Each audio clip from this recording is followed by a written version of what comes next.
శబరిమలలో అపచారం, భక్తుల ఆగ్రహం. శబరిమల అయ్యప్ప భక్తులు ఆధ్యాత్మిక ప్రయాణానికి నిలువెత్తు ప్రతీక. అలాంటి పవిత్ర క్షేత్రం వద్ద అసహ్యకర ఘటన ఒక్కసారిగా సంచలనంగా మారింది. ఆంధ్రప్రదేశ్ పశ్చిమ గోదావరి జిల్లా నుండి వచ్చిన అయ్యప్ప భక్తులు క్యూ ఎక్కడ ఉందని కేరళ పోలీస్ అధికారిని అడిగిన క్షణంలోనే ఎవరూ ఊహించని విధంగా ఆ అధికారి అసభ్యకరంగా సైగలు చేశారని భక్తుల ఆరోపణ. పవిత్ర స్థలంలో జరిగిన ఈ అపచారం చూసి భక్తులు ఒక్కసారిగా ఆగ్రహంతో రగిలిపోయారు. వెంటనే అక్కడ ఉన్న సిబ్బంది పరిస్థితిని అర్థం చేసుకుని ఏ వివాదం రాకుండా ఆ పోలీస్ అధికారిని చూపు జాచి బయటకు పంపేశారు. ఈ ఘటనపై భక్తుల ప్రశ్న ఒక్కటే: శబరిమల వంటి పవిత్ర దేవస్థానంలో భక్తులపై ఇలాంటి అవమానకర ప్రవర్తన ఎలా సహించాలి?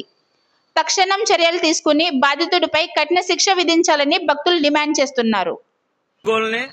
అసభ్యంగా ప్రవర్తించారు. ఇక్కడ కేరళ గవర్నమెంట్ అయినా ఒక పోలీస్ అయినా ఆ పోలీస్ ని మనం ఎవరో ఎక్కడ అని అడుగుతుంటే ఆయన దొడ్డిదారిన బయటకు పంపేసి ఆయన లేరు, మీకు స్పెషల్ దర్శనం మీకు ఇప్పిస్తాం. దర్శనం కోసం మనం వచ్చాం ఏంటండి మనం.